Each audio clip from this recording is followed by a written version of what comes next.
Coucou Mélie, comment tu vas? Très bien ma chérie. Et toi-même? Comment ça va, gars? Je suis là, non?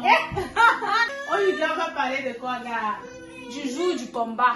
Aujourd'hui, on doit vous parler du jour du combat. L'accouchement. L'accouchement. Hey. Non. Dans le jour là, j'avais dit que je n'ai jamais accouché. En tout cas, c'est une douleur en fait qu'on ne peut pas vous décrire. C'est mieux de la vivre. C'est mieux de la vivre. Pour comprendre ce que ça donne. Mais dis-nous un peu, ça t'a pris à quelle heure? Pour moi, elle a commencé un samedi dans la soirée, dans la nuit.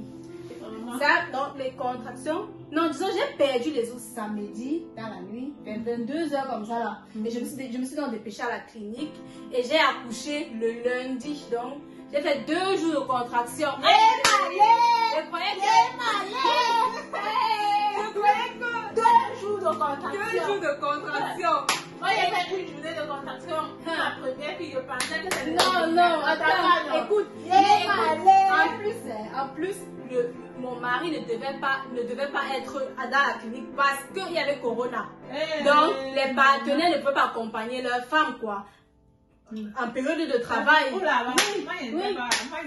Il a seulement pu assister à l'accouchement. Donc, c'est quand l'enfant voulait sortir qu'on m'a demandé d'appeler mon mari.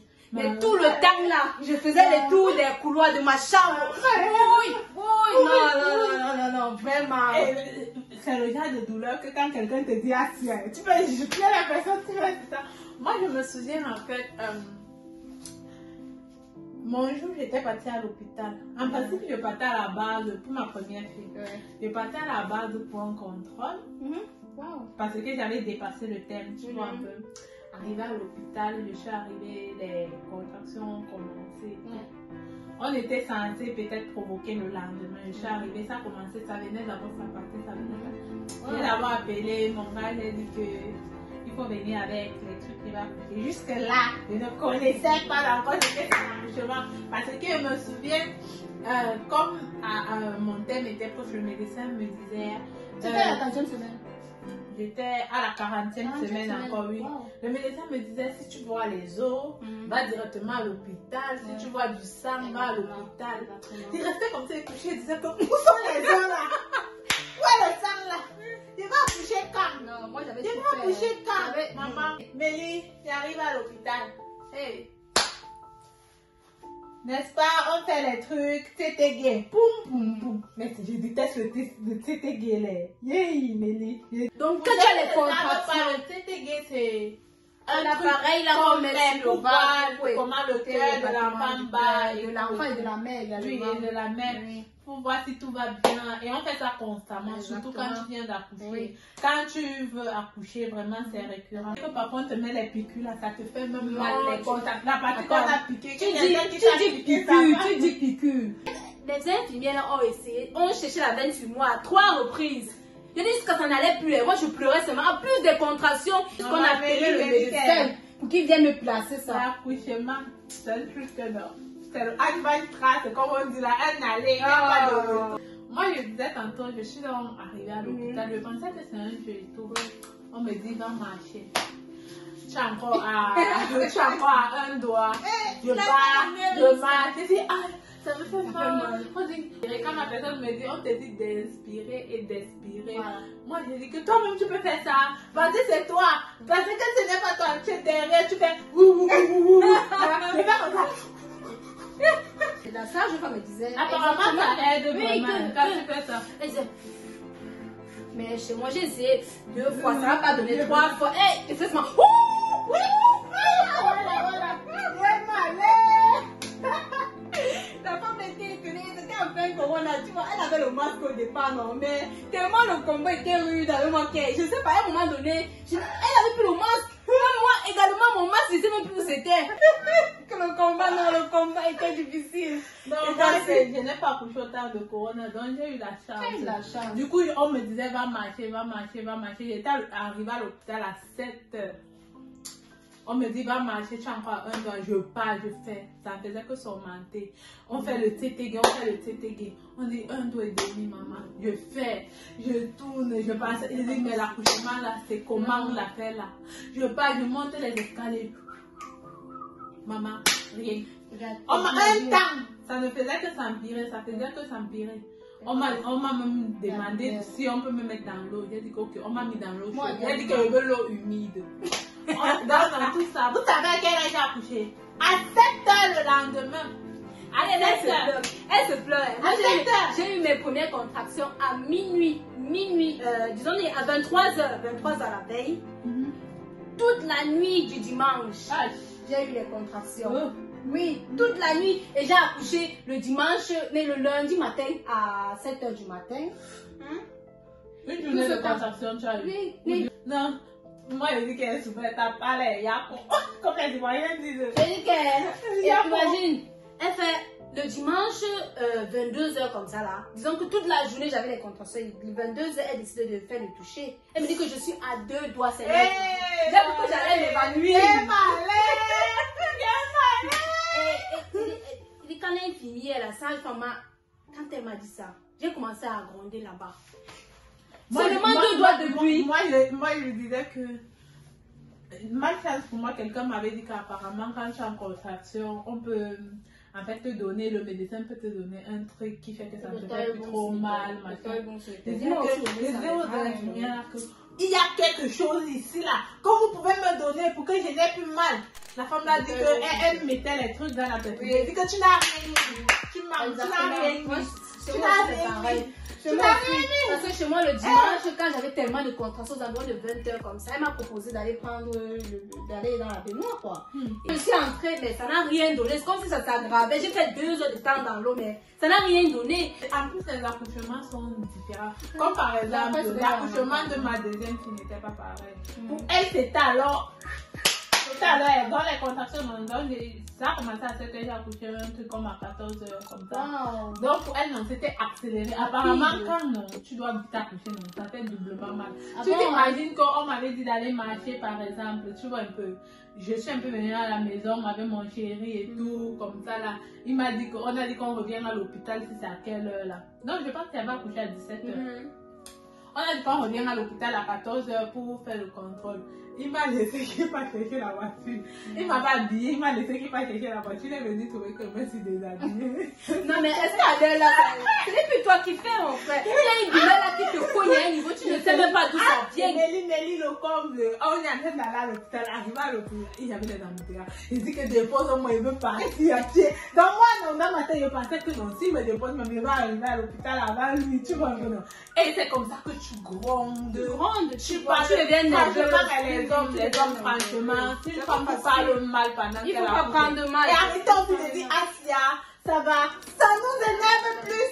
Asia, non, mieux vous restez tranquille. Parce que Asia, non, laissez seulement. Ouais, petit. Non, mais c'est quand même une expérience. Je le souhaite à toutes les femmes, quoi, parce que. Je veux dire, c'est un truc indescriptible, c'est une douleur indescriptible. Si on te demande que ça fait mal ou à quel niveau, comment, tu ne peux pas. Je ne pense même pas qu'un homme peut supporter ça. Je ne pense même pas. Et le comble, dès que l'enfant vient, elle a la douleur. Ça parle, ok. Pendant les contractions, si on te parle encore d'un deuxième enfant, tu vas accepter. J'avais dit que oui, j'avais dit que pardon, laissez-moi. Pardon. J'avais dit que je n'accouche plus. Qui a encore les infirmières me souviennent quand j'étais dans la baignoire, parce qu'elles avaient fait pour le bain. Quand j'étais dans la baignoire, l'infirmière me demande son quand tu m'as dit que c'est mon premier enfant. Elle dit que combien d'enfants aimerais-tu avoir? J'ai dit, mais vraiment, avec la douleur comme ça, je crois que c'est le dernier. Parce que, non, mais. Regarde, et quand tu cries comme ça, là, parfois ils attachent les trucs que tu t'agrippes. Si t'as pas en fait, tu peux même casser la main de. Non, mais on m'a dit que ça me faisait autant mal parce qu'on a provoqué. J'ai pris le médicament parce que j'avais perdu les os, tu vois. Et au départ, je n'avais pas les contractions. J'avais les contractions. Après avoir perdu les os, mais ce n'était pas faute, genre les contractions de l'accouchement, non. Ce n'était pas faute. Donc, le dimanche, on a provoqué, on a augmenté la douleur. Oui, parce qu'on voulait t'empêcher de souffrir davantage. Il y a d'autres qui ont une semaine de contractions. Et d'autres comme ça, après avoir eu toutes ces contractions comme ça, après on les opère. On opère. Elle m'a donné le médicament, mais les contractions ont commencé à un niveau que je croyais que une contraction bien comme ça, parce que tu ne sais pas comment tu vas faire. Ma première grossesse m'avait tellement échoué qu'à la deuxième grossesse, un temps que je me disais, si je pouvais rentrer en arrière, Non, mais en fin de compte, quand tu vois l'enfant, vraiment, tu oublies.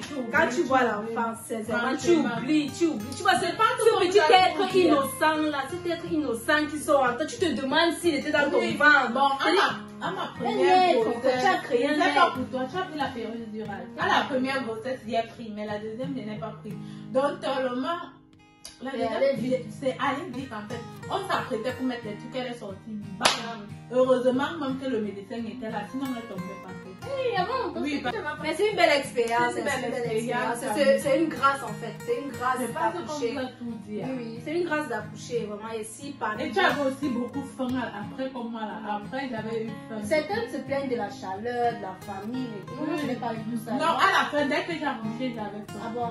Parce qu'en fait, je n'avais pas mangé. Apparemment, pendant les contractions, quand tu manges et tout, ça ne t'aide pas. Ah bon? Moi, ce que j'ai remarqué après l'accouchement, c'est l'eau, la quantité d'eau que j'ai bu. J'ai bu 5 litres d'eau pendant l'accouchement, la poussée là. 5 litres d'eau. J'ai dit qu'après, on m'a montré les.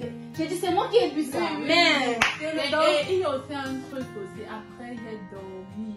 Mon Dieu. L'enfant dormait. Non, j'ai dormi. Ce qu'il faisait, je suis sautée et dire que toucher là, c'est son cœur. Toucher là, on lumière. Non, aux gens qui étaient avec moi, je dis qu'elle respire. Je ne sais pas, en tant que parent, si vous aussi, dites-moi pas en commentaire, si vous aussi vous avez eu cette expérience, que parfois tu te chuchotes dans la nuit, tu touches l'enfant, même jusqu'à présent, elle dort trop, tu dis, parfois, même jusqu'à présent, quand l'enfant dort, mon enfant, quand il dort 3 heures de temps d'affilée, je m'inquiète quoi, je vais toujours quand même voir si. Même si tu n'es pas là. Non, je peux pas regarder si tout va bien, si les toits vont dormir. C'est quand tu le vois respirer là que tu dis, ah, ok.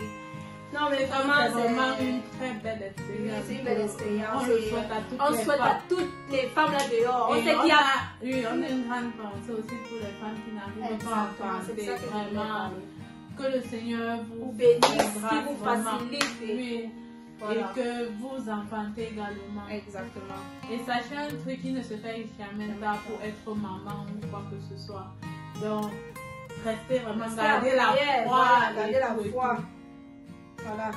C'est ce que Dieu décide, nul ne peut le contester. Nul ne peut le contester. Voilà. Et l'enfant arrive même souvent quand on ne t'entend pas. Parfois tu te stresses, ah je vais t'entendre enceinte. Tu ne peux pas accoucher. L'enfant là vient quand tu ne t'attends pas.